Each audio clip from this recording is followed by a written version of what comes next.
Martes 14 de abril, la inflación marcó 3.4, superó hasta los pronósticos más pesimistas. Esto es a sangre fría y acá estamos con Di Pierri y Luciana Glesser porque el amigo Laquidara fue papá. De Francisco Laquidara. Así que se toma un mes encima, traidor. Justo vacaciones con licencia. Sí, sí. ¿Es un reclamo patronal? Se coló un reclamo patronal. O sea, no, es una traición, no va por lo de patrón, va por la traición. Acá estamos en la trinchera. Vos estuviste, Luciana, en AmCham en el momento que se conoce este índice, 3,4, que bueno, pone picante, digamos, el promedio de la inflación de Toto Caputo. Ya estar navegando arriba del 3 no es joda con semejante ajuste. ¿Cómo, si hacemos un pequeño ejercicio comparativo de las inflaciones de los últimos 3 ministros, cómo estamos? Sergio Massa, ministro de Economía del gobierno anterior, tuvo una inflación promedio del 7,4% mensual. Martín Guzmán, esto considerando la acumulada dividido por los meses de gestión, ¿no? Por los meses que estuvo cada uno, Martín Guzmán 5,1% mensual y Axel Kicillof 1,9%, tomando lo que era el IPC Congreso, no el del IPC de Guillermo Moreno. El último año de Kicillof. El último año de Kicillof. 23%, yo creo que hoy, me acuerdo los carteles de Patricia Bullrich, ofuscada, que la inflación marcaba 1,5, 1,9, yo creo que hoy Caputo te corta un brazo por ese número. Hay que entender también que no hay ningún indicio ni ningún factor, ningún elemento determinante que pueda contener este indicador que viene presionado al alza, ya es el 10º mes consecutivo de inflación a la suba y que se espera para abril. Un índice incluso mayor, por los precios atados a las cotizaciones internacionales, por la volatilidad que hay en el frente externo. ¿No le crees lo que dijo Caputo ayer en Rosario, que volvió, va una vez por semana a la bolsa de Rosario y dijo que en abril baja? Mañana va a estar el número de inflación, que seguramente será arriba del 3%, pero a partir de abril se viene un proceso de desinflación y de crecimiento, no hay ningún trade-off ahí, vamos a ver. Y lo mismo dijo hoy en AmCham, que a partir de abril se retornaba al sendero desinflacionario. Pero no lo explica, ¿por qué? Él explica que todavía hay un rezago monetario producto de lo que fue la corrida electoral, ¿no? En el marco de las elecciones legislativas todavía habla de ese rezago monetario, circunscribiendo la explicación de la inflación como fenómeno monetario, ¿no? Insiste este gobierno con que la inflación es un fenómeno monetario cuando la inflación hoy está mostrando signos a escala global.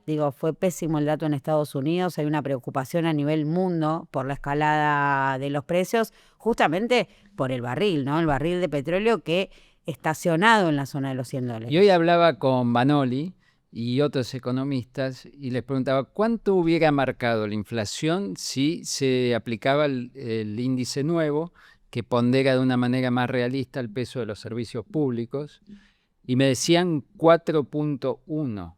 O sea que ahí te explica por qué la gente percibe una inflación mucho más alta, porque es mucho más alta. Y 4.1 es un montón. Y si miramos el acumulado de Caputo desde que es ministro, ¿cuánto te da el promedio? 11% mensual, considerando ese brutal salto post-devaluación, ¿no? Cuando el tipo de cambio corrigió un 118% en diciembre del 2023, una decisión tomada por este gobierno que empujó el IPC por encima. El promedio hoy a Caputo le da arriba de todos los ministros anteriores, pero él te va a decir, bueno, pero yo atajé la bomba que me dejó Massa con un 130 y pico mensual que Milei lo extrapola. Cuando lo anualizan, ¿no? Sí, Milei lo extrapola y dice que eso terminaba en 13.000. Hay que ver con esa misma cuenta dónde termina 3,4, porque Massa termina en 12. Y entonces 3,4, ¿cuánto sería? El 11% anualizado. Si 12 es 13.000, 3,4 es ¿cuánto? 4.000 y pico más o menos. No, más. 5.000 y pico, un poco menos, 4.000 y algo. Más allá de cuál sea el número en términos, ¿no? Porque en términos nominales, bien decías vos, ¿no? El ponderador, cómo se define el ponderador y cuánto te mueve ese indicador y cómo pesa hoy en relación a los ingresos, el componente servicios de los cuales los regulados, si estamos hablando básicamente de electricidad y de gas, están atados también a la evolución del dólar y a la cotización internacional de los bienes energéticos. Digo, estamos ante un invierno donde la importación de GNL va a determinar el precio del mega. Bueno, pero vos lo contaste, el precio del GNL se duplicó respecto al año pasado. Van a gastar 1.200 palos verdes de piso en importar combustible. Que dicho sea de paso, podrían haber terminado y les sobraba plata la obra de reversión del gasoducto norte y nos ahorrábamos incluso un el montón de segundo plata. tramo del gasoducto ex Néstor Kirchner, rebautizado Perito Moreno, que también es otra obra complementaria que cotiza alrededor de los 700 millones de Bueno, ahí dólares y te duplica la capacidad de transporte. Ahí para mí vos tenés una de las fallas mentales más graves de Milei y de Toto Caputo, que es esta idea que Toto Caputo anuncia en el día 1, en su primer discurso, no me olvido más, como ministro, donde dice, obra pública es corrupción. O sea, lo resignifica, no es que hay corrupción en la obra pública es igual a corrupción, entonces no tiene que haber obra pública, y eso tiene un costo terrible en vidas, en las rutas, y en decisiones económicas hasta poco, digamos, eficientes.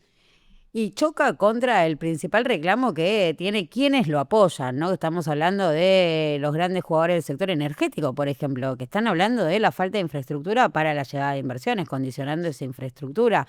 Lógico. Quedó muy expuesto en un intercambio entre quizás el empresario del sector minero más importante a nivel nacional, que es José Luis Manzano, en un intercambio con el CEO global de McCowen, que es la minera estadounidense, diciendo esto. Bueno, no hay quien, lo que queda clarísimo y en evidencia es que no hay quien desembolse tamaño capital pensado a largo plazo, como es el costo de la infraestructura, dadas las condiciones financieras que tiene la Argentina, ¿no? Digo, ¿quién financia estas obras de infraestructura que siempre están apalancadas? Nunca se hace con guita propia.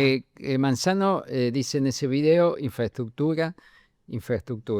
Crece el reclamo, o sea, finalmente los empresarios están diciendo, che, yo tengo una minera en San Juan, no tengo la ruta, ¿cómo hago? No tengo la línea de alta tensión, ¿cómo hago? Empieza, digamos, los puertos, empieza, digamos, a los tomar trenes, el transporte. a tomarse conciencia que este verso, porque es un verso de Milei y Caputo, de que van a venir los empresarios privados a hacer la obra pública, no ocurre en la realidad. Pasó lo mismo con Macri con el famoso PPP. Es que Se pasaron medio mandato hablando del PPP con Dietrich, el chanta de Dietrich. Ahora esto es buenísimo, las empresas yanquis, coreanas, ni una vino. Y el costo financiero, esto es lo que no cuentan, el costo financiero era un negocio financiero. El costo financiero duplicaba el costo de la obra. Se le disparó el dólar, chau, se terminó el PPP. Exactamente, y Caputo hoy acudió a la misma respuesta, ¿no? Digo, planteado el problema de la infraestructura en todos los paneles del encuentro del AmCham, ¿no? La Cámara de Empresarios Estadounidenses, bueno, contó que está avanzando en esto de las privatizaciones de las rutas. Lo cierto es que una vez más, cuando uno ve las licitaciones y las últimas licitaciones, no parecen jugadores internacionales poniendo o invirtiendo en capital. Digo, los movimientos que vemos en Vaca Muerta, incluso en la privatización de Transener, ¿no? Es todo jugadores locales, y los jugadores locales no tienen la espalda financiera para las obras de infraestructura y de logística que requiere este modelo extractivista, ¿no? Para poder además capitalizar el recurso, la reserva. Eso de modelo extractivista es como medio muy zurdo, ¿no? No, es que no lo usa la literatura ortodoxa, lo reconoce hasta la literatura ortodoxa. Digo, es un modelo que está basado en las materias primas, y esas materias primas... Tenemos el récord mundial de unicornios latinoamericanos. Voy a buscar dónde leí. Tenemos a Walla y a Mercado Libre. En alguno de los grandes autores de la ortodoxia económica hablando de modelo extractivista, porque lo reivindican positivamente ya. Pero, la verdad que los prejuicios... Pero te digo algo, hablar de prejuicios, el prejuicio contra el Estado, ¿no? La única ruta que licitaron, que es la del Mercosur, la que va por Entre Ríos, que está recontradetonada y se muere lamentablemente un montón de gente, finalmente el financiamiento tuvieron que sacar un crédito del viceestatal para la constructora. No hubo financiamiento de nadie, ni de la propia constructora ni de afuera. Y ahí quedó. Ahora, vos me decías que esta mañana en ANCHAM había expectativa respecto a una decisión importante del gobierno. Dos demandas muy claras de los empresarios o de los que mueven el amperímetro, dicen logística y el cepo, no el cepo a las empresas. ¿Cuál es la expectativa? Que ingresen fuerte los dólares de la cosecha, una cosecha que en términos de cosecha es récord, pero hay que ver si eso se traduce en liquidación, pero apuestan a eso, a que haya una traducción en la liquidación que le permita al gobierno en este periodo de tiempo abrir el cepo a las empresas, que es el torniquete que todavía sigue vigente. Ahora, eso es interesante, ¿no? Porque vos publicaste, y yo te creo, la semana pasada, Menos mal. que los productores No sé si hace bien. no quieren liquidar, porque el dólar no solo está bajo, sino que sigue bajando. Y además quieren que le saquen las retenciones como le hicieron el año pasado. Y hoy el secretario de Agricultura dijo que van a eliminar las retenciones al final del mandato de Milei. Del segundo mandato de Milei. Sergio Iraeta, secretario de Agricultura, su posición en AmCham. No, bueno, pero es peor de lo que yo pensé. Es En joda. O en sea, el- te en cuento un 5 mandato años. que todavía no ganó y te dicen el segundo. Es como que es una locura. Le pregunté a jugadores del sector qué pensaban de lo que estaba planteando el secretario de Es como que Agricultura. yo te invito a pasear en el próximo auto que voy a comprarme, digamos, que no tengo. O sea, todavía no tiene el segundo mandato y te dice, al final del segundo mandato vamos a eliminar las retenciones. O sea, de pelotudos no los pueden tomar, es extraordinario. ¿Nadie se quejó? Le pregunté a jugadores importantes del complejo agroexportador y la respuesta fue, quiere que lo echen. Claro, está pidiendo que lo echen.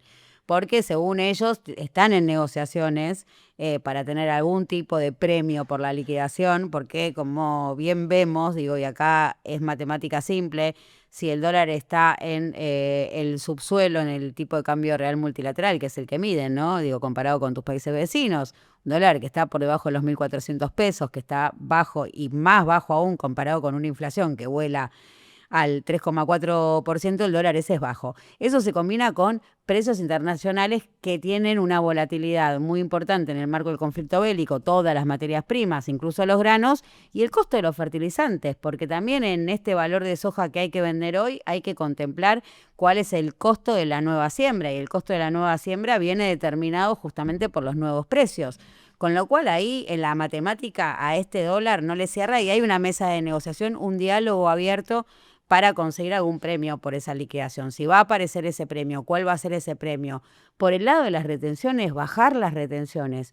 En este contexto de caída brutal de la recaudación, casi sin margen también. Bueno, pero tampoco hoy se los cierran el dijo- Excel. Mirá, hoy Frigerio, ahí en AmCham, dijo que había que hacer un nuevo pacto fiscal, que el gobierno baje retenciones y impuesto al cheque y las provincias bajen ingresos brutos y los municipios tasas. Yo creo que es imperativo un nuevo acuerdo fiscal federal. Creo que es fundamental eliminar los impuestos distorsivos de la Argentina. No tengo dudas que la nación baje y elimine el impuesto al cheque y las retenciones a las exportaciones, que hagamos lo mismo las provincias con ingresos brutos y que también los municipios hagan lo propio con tasas que en algunos casos se parecen a impuestos.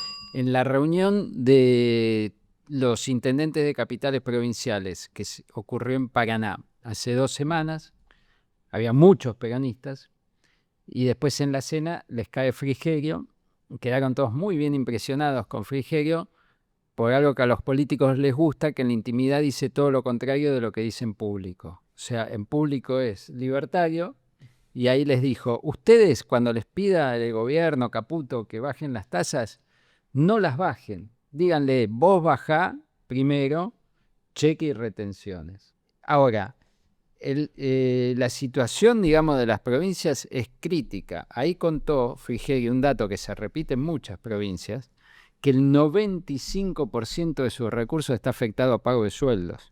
O sea, el tipo no puede pintar un jardín de infantes. Y eso se traduce lo mismo en Tucumán, en un montón de provincias de la Patagonia.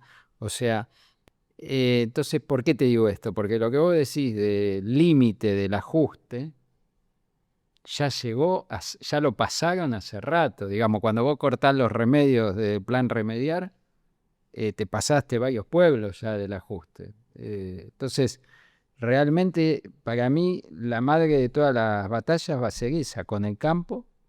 Cuando ahora le digan, liquidame con este dólar bajo y con estas retenciones. Y el campo haga sus cuentas y le diga no. El que pueda guardar los granos en estas condiciones lo va a hacer. En estas condiciones de no mediar algún tipo de premio o un incentivo, lo va a retener. Porque quien tenga un dólar hoy y pudiese guardarlo no lo va a vender a 1.395 pesos. Y hay que pensarlo en esos términos. Si cualquiera de nosotros tuviese dólares y pudiese guardarlos, claramente que los va a guardar y no vender a menos de 1.400 pesos. Uno de los temas que viene es la decisión, digamos, de Adorni de finalmente dar su informe en la Cámara de Diputados.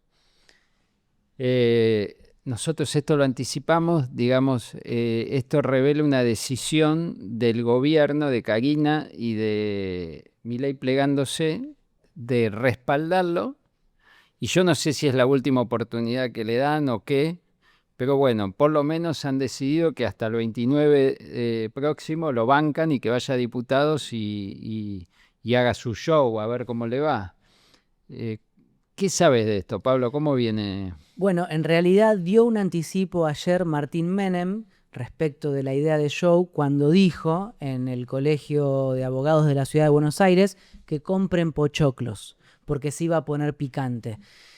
Lo que hoy nos enteramos, a raíz de fuentes del Congreso, es que el gobierno está peinando las declaraciones juradas de los diputados opositores para tirarles carpetazos, principalmente a diputados como Máximo Kirchner y Juan Grabois, pero también a dirigentes como Sergio Massa. Espera al gobierno que Adorni, teniendo esa munición, pueda contestar a lo que le pregunten los diputados más encarnizados desde la oposición.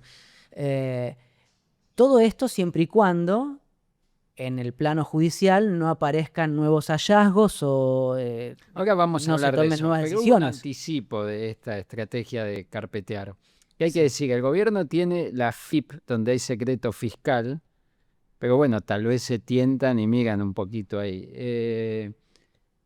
Pero hubo un diputado que ya sufrió un carpetazo, ¿no? El sábado por la noche, en un portal de noticias, lo que hicieron fue justamente publicar datos de Paulón, el diputado Esteban Paulón, socialista santafesino, respecto de dos propiedades. Una propiedad en su provincia natal, que supuestamente la tenían registrada como de 320 metros cuadrados por alrededor de $20.000, y otra propiedad, un departamento en Capital Federal, por el cual habría pagado 9 millones de pesos.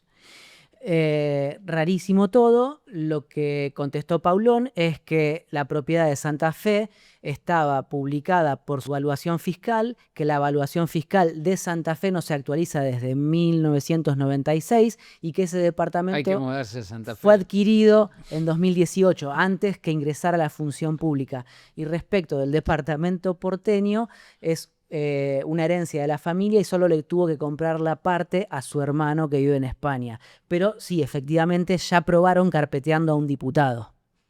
Bueno, porque, digamos, cuando yo pregunté y me contaron que la idea es aguantarlo hasta la exposición en diputados, me explicaban que tiene como dos elementos. Uno es el show, a ver si logran si Adorni logra volver a ser aquel Adorni exitoso, mordaz, que le contestaba a los periodistas y demás, con los diputados, si logra montar un show de ese tipo. Y el otro punto, que me parece que es el más delicado, es que dé explicaciones consistentes sobre todas las inconsistencias de su patrimonio. Exactamente. Ahora, te agrego un dato. Porque él sigue sin presentar la declaración jurada públicamente. Sí. O sea, él hasta ahora no dio ninguna explicación de las dos viejitas, de las otras dos viejitas, del viaje, del coso, de cómo paga todas esas propiedades, de cómo las compró con un sueldo de 3, 4, 5 millones. Si sumás todas las expensas ya no le alcanza. Hasta ahora dijo que las explicaciones se las va a dar a la justicia. Exacto. Bien, pero lo que me decían hoy, y que tiene que ver con esto de mandar a Adorni al Congreso, a bancarlo supuestamente, es que de Carina para abajo nadie está pensando en Javier Milei. Milei, supuestamente, que según Sago ya lo habría echado a Adorni si fuese por él, está solo y sin poder tomar decisiones. Nadie piensa en él y están respaldando a Adorni. El primero que no piensa en Milei es Milei. O sea, claro, porque el que se tiró arriba de la granada es él. Y esto hace que algunos pocos funcionarios sensatos que quedan en el gobierno digan, che, acá hay un protocolo que hay que cambiar. Esto porque el problema es el siguiente. Le tocan a Milei uno cercano. Milei se enfurece, lo banca a fondo. Y empieza a putear periodistas, políticos, no paga, ¿no? Entonces, ¿qué hace? Sube mucho la apuesta en la defensa. Y después, cuando el funcionario es impresentable, como en este caso, ya el problema no es echar a Adorni, el problema es que si Milei cede pierde autoridad el presidente y su hermana.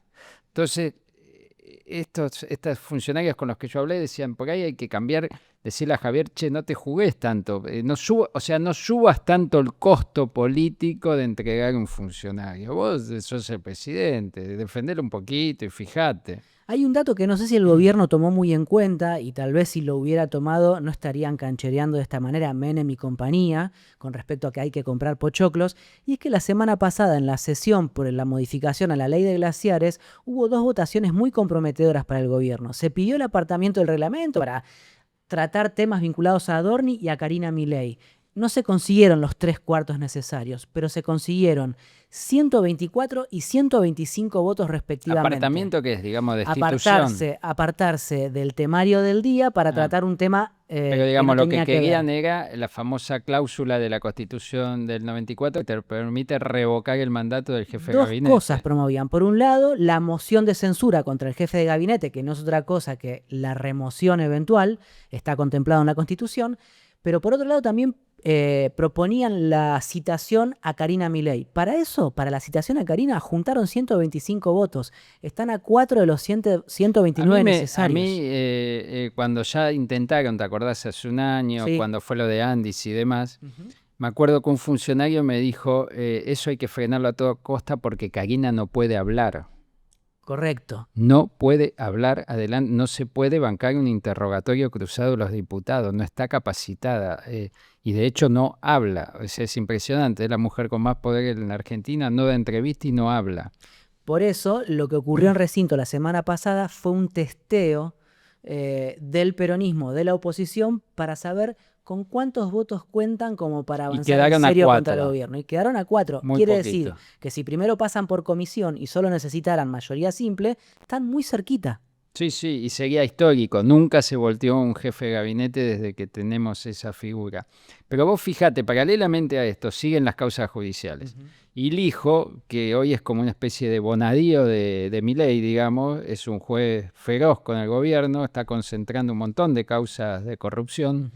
Te voy a contar un incidente muy, muy llamativo y muy gráfico de la situación que hay con la justicia. Todo empieza a explotar con Comodoro Pi después de 2 años donde le taparon todo al gobierno, Adormecieron causas. todas, estilo Tayano, con la asunción de Maíquez, porque los jueces de Comodoro Pi querían a Montenegro y tenían todo acordado entre ellos y todo acordado con Lorenzetti y todo acordado con Milei, pero se impone la hermana con Maíquez. La semana pasada, contra las cuerdas, Adorni camina unas cuadras y se va hasta el despacho de Maíquez en el Ministerio de Justicia, que creo que queda en la calle Sarmiento. Sí, Sarmiento al 300. Bueno, muy bien. Primera señal de debilidad. Va, se junta con él, le explica, dame una mano, qué sé yo. Maíquez llama al fiscal Gerardo Polichita, que es quien tiene su causa, que es un hombre muy curtido en el vínculo, como todos los funcionarios judiciales de Comodoro Pi, con la política, digamos, no se asusta de nada. Y Maíquez le dice, bueno, ¿cómo andás? ¿Cómo te va? Bien, bien. Bueno, acá estoy con Adorni, necesito que le des una mano con la causa, te lo paso. Y Polichita lo corta, le dice, no me lo pases y no le puedo dar una mano. Y le corta el teléfono al ministro de Justicia. Contundente. Terrible, que casi te diría inédito. No son los códigos de Comodoro Pi. Eso habla de un nivel de virulencia en el vínculo, pero brutal. Y esto va de la mano con algo que sucedió, digamos, de manera paralela, que es el hijo, que tiene la causa de Adorni, Sí. tiene un protegido, que es Tomás Rodríguez Ponte, a quien lo tuvo 10 años de secretario del juzgado, y después lo promovió, en acuerdo con Lorenzetti, a la dirección de escuchas, la famosa DAJUDECO, que concentra todas las escuchas. Ponte concursó y está el pliego dando vueltas para ser juez federal de la provincia de Buenos Aires. Acaban de mandar 77 pliegos, Sí, por ejemplo, a la mujer de Di Giorgi, sí, de Marcelo Di Giorgi. y Lijo hizo la consulta con Maíquez a través de alguien respecto a, bueno, ¿van a mandar el pliego de Ponte? Y la respuesta de Maíquez fue no lo vamos a mandar. Guerra total.